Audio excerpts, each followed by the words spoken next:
Senator. Well, there's power here. This is good. Well, let me just say hello for a minute, and then on to, no, sit, don't leave. You're good. I feel so much more at home. I feel more comfortable when I can lean on you. Fair enough. Thank you for coming here. I know you've all come from long distances, and apparently most of you have just arrived. So if you fall asleep in the middle of this presentation, I won't be offended. I may fall asleep myself. I just returned from Europe 2 days ago myself, so we're all in this together. We have a list of things that he wants me to talk about, but let me just start out by saying you have no idea what the people in this building think of you. You know, how they respect you and how they admire you for the things that you do.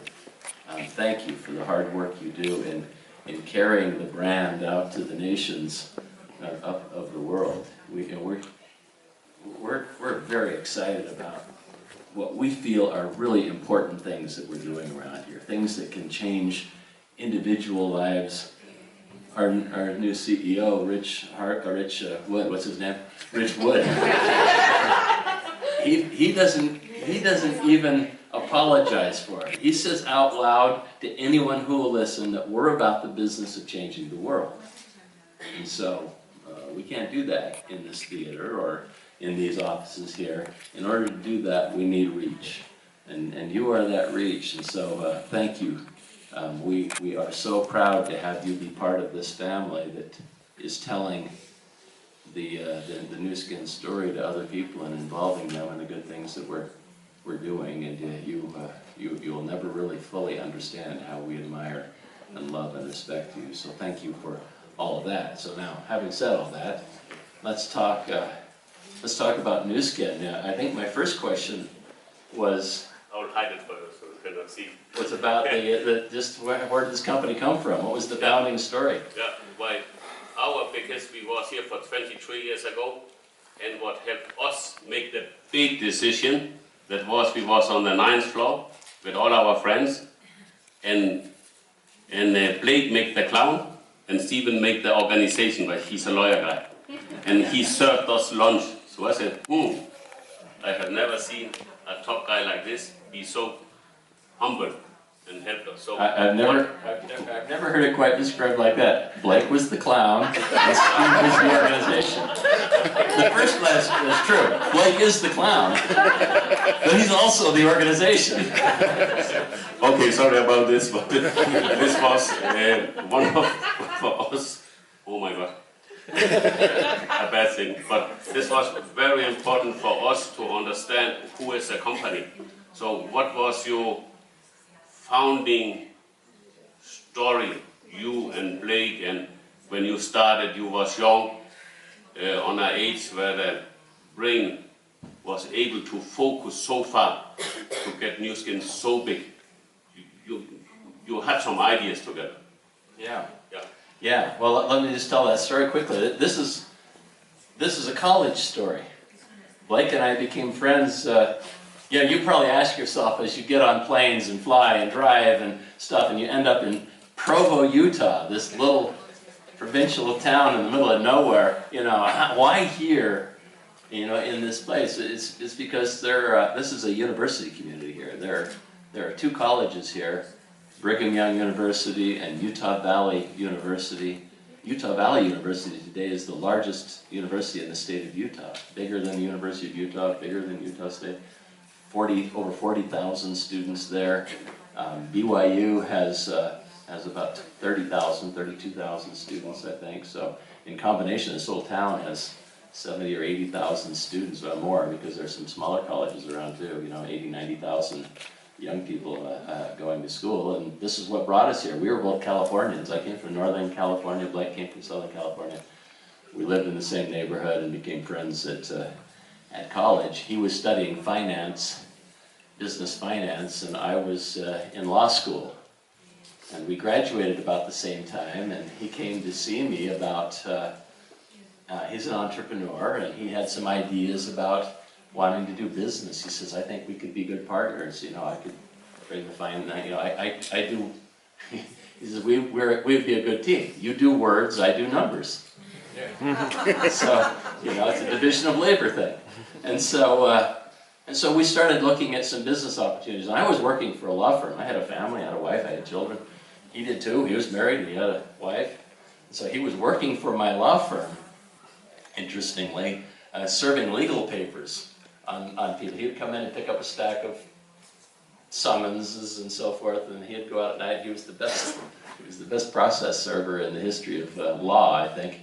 But so he would go work for a few hours at night and make a little money, but then during the day he was working on business opportunities. And so he approached me one day about we were thinking about putting together a satellite sales business, putting satellite dishes. You know those giant dishes that they used to have back in the 80s? They just come out with those smaller ones that could go on the side of your house. And so we were thinking that we could build a sales force and do that. But as we dug into that business, it was too bleeding edge. The infrastructure wasn't in place and the technology wasn't there. And it distilled in our, I mean, it was clear in our minds. We were terrified that we would go out in the public and start attracting people like you and then not be able to keep our promises. And so we abandoned that business fairly quickly, you know, because the industry just wasn't ready to support the promises we would have to make in terms of service and longevity and so forth. And so he talked about some other deals, and then after some real thought, the company the ideas had evolved. He came and talked to me about a cosmetic company, a direct selling cosmetic company. I said, well, Blake, there are, you know, 1 million cosmetic companies out there, and they're all very well funded. You know, I walk through department stores, and everywhere you look, there's beautiful packaging and beautiful models and beautiful images and so forth. How in the world would we ever compete in that space? Where would we find the money?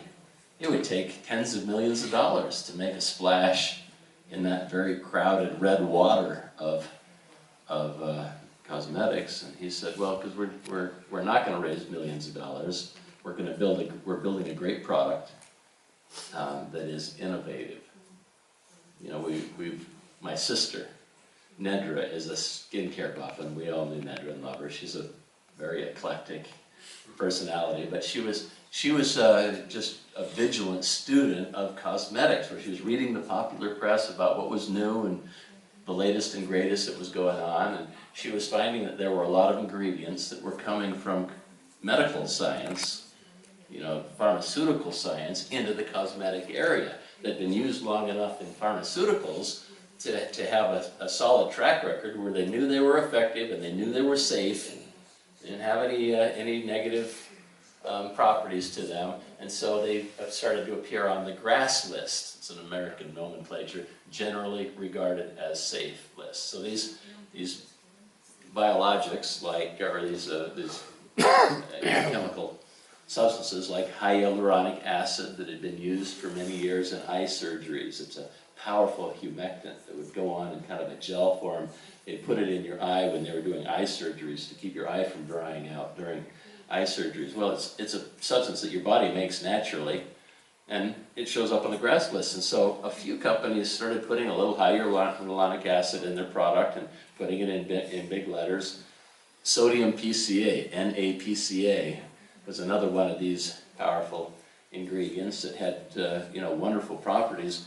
And a few companies are putting it in their products, and then she would read about bad ingredients,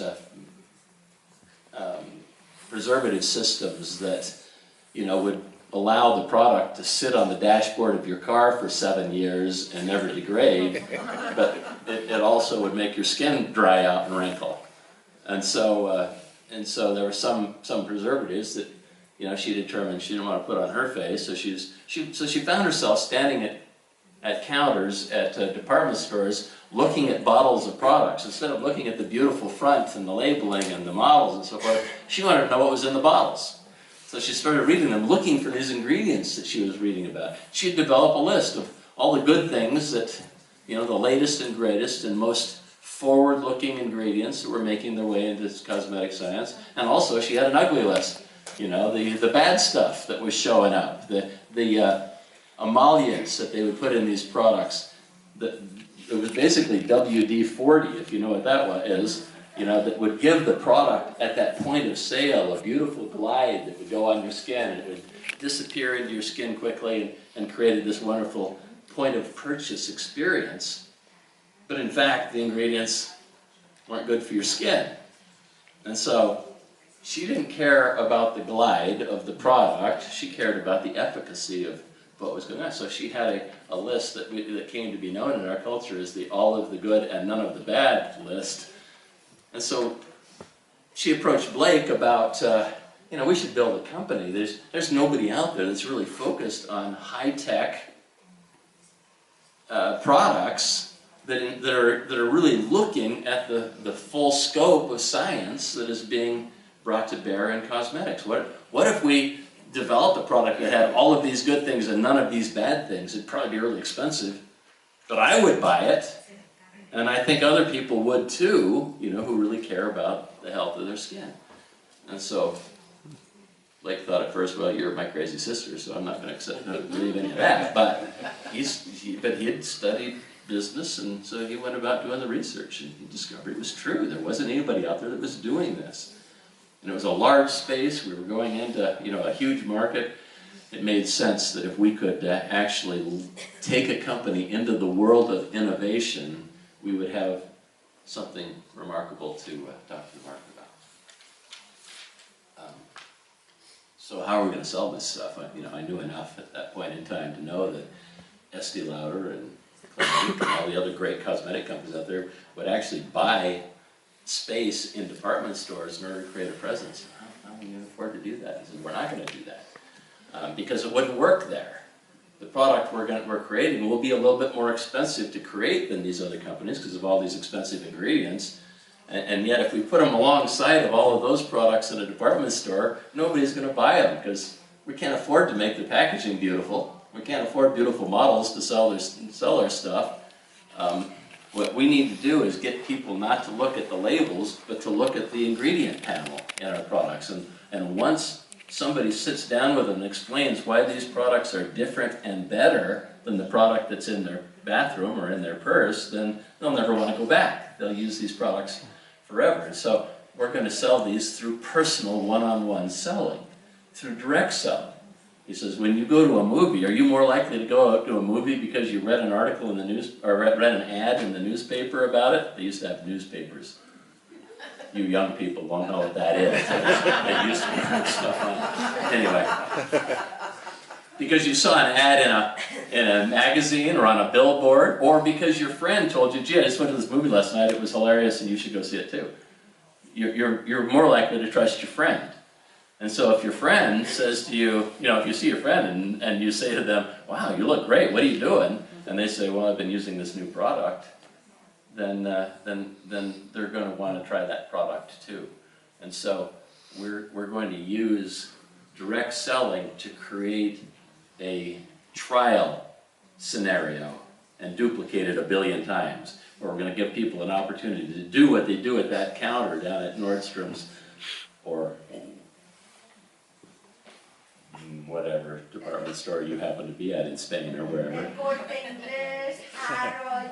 Exactly, at Harrods, where somebody's going to get somebody to try the product. And if the products are as good as we intend to make them, then having tried them and having them understand what these ingredients mean, how these ingredients are different, then we'll have loyal customers and we'll be able to grow a great company and change the world.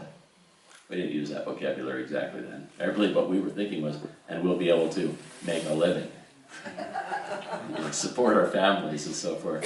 And so those ideas of great products, great distributors, individuals who would tell the story, kind of came together as a great fit around that story of innovation within cosmetics. We learned very quickly that we have to stay in the world of innovation. Otherwise, you have nothing to talk about. If the product you're selling looks like everything you can buy at the local supermarket, at the Fay-Day, or or Fay-Day, what was it? Roman Grails or something? Or at a gas station, if there's no difference, if there's no differentiator, then you've got nothing to talk to your friends about. But as long as we have a story, products that have, novel ingredients and novel approaches and novel delivery systems and novel packaging, then you've got stories to tell, and we can win customers over in that way. And so the company was launched around those principles. There was a third principle he talked about with me that very first day, and that is now this was 1984, late 83, early 84. He started talking. He talked about corporate responsibility before that was a thing. He was talking about corporate responsibility, but he said my impression, my understanding, my belief is that people will do more for a cause than they will do for money. And so if we created this company that we're talking about here, we wanted to stand for something that matters, something that people could invest themselves in and feel like they're part of something that is larger than themselves and worthy of their best efforts. And so we're going to make contributions into charitable activities. The first one that we started making contributions into, Blake, this is pretty personal, but Blake and Nedra had lost their mother when he was 19 years old to cancer. And they were, they'd gone through the bereavement process of losing their mom. And so we started donating to some cancer funds to, try to support that thing that they felt strongly about and we all felt strongly about. As time went on, we moved our focus to education, and then moved our focus to EB. It was a little bit opportunistic, but as we came across ideas that would resonate with our people, some folks came to see us about the epidermolysis bullosa issue, and they had a son with this disorder. And it was a very, very moving presentation.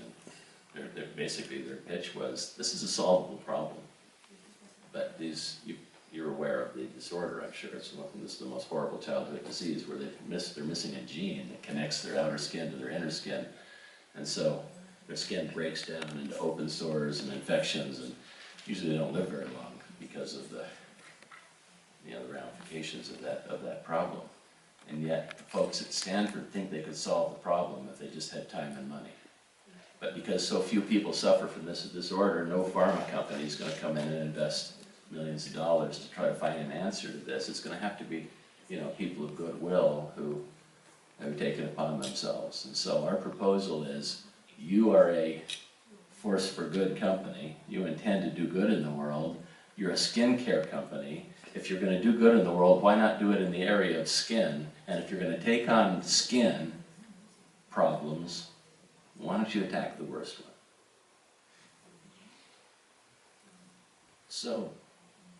So the EB relationship between us and Stanford was launched, and then the ensuing 25 years, amazing. It's been slow. Everything's more complicated than you think it's going to be, but we've been able to continue the momentum there, and they have therapies now that are truly alleviating enormous suffering among children around the world because of that. So, that's on you. Congratulations.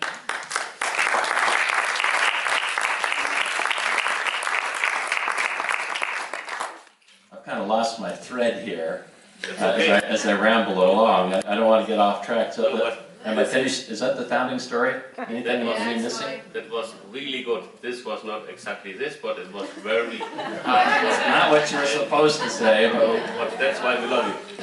So, next question, please, is that's the reason we brought all our friends. Yeah.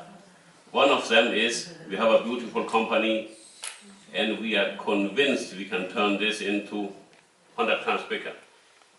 And the reason we believe in it, this is, you are still here as a founder, but we respect and we see it.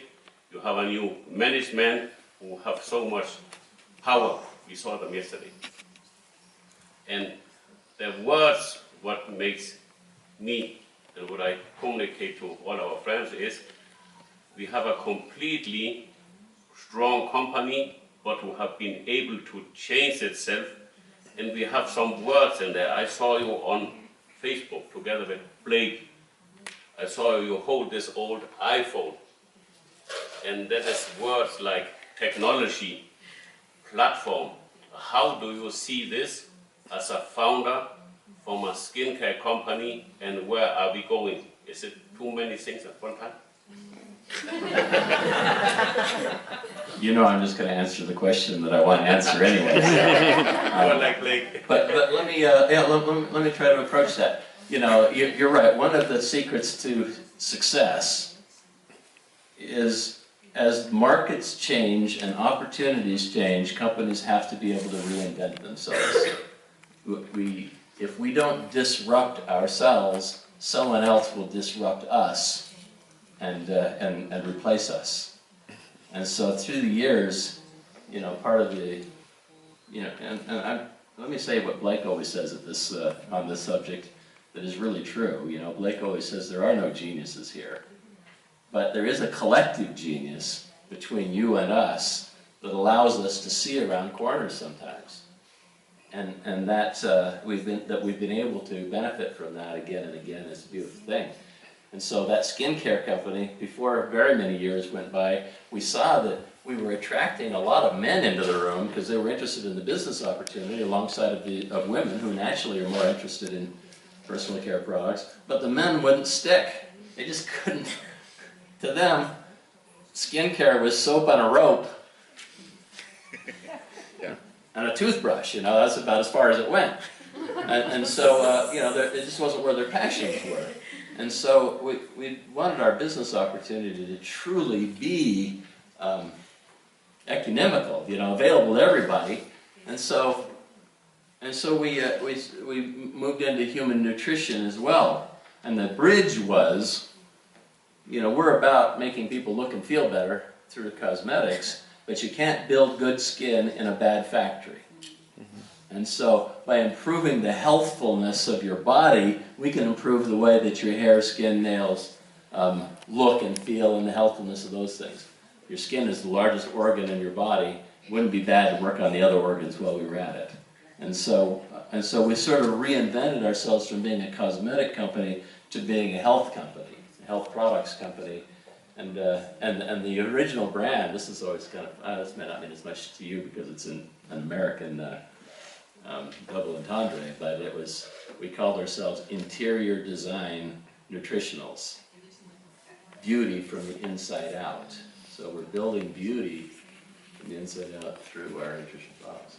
So interior design went on for a few years, and then we acquired, for the Pharmanex company, we needed another reinvent, and that was because of government regulations here and around the world. Regulators were more and more concerned about what people were putting on and in their bodies, and we felt that the largest existential threat to our ability to keep our promises to our distributors that we would always be here was regulatory. And in order to get past that, we needed science and we needed data. And so we bought Pharmanex and brought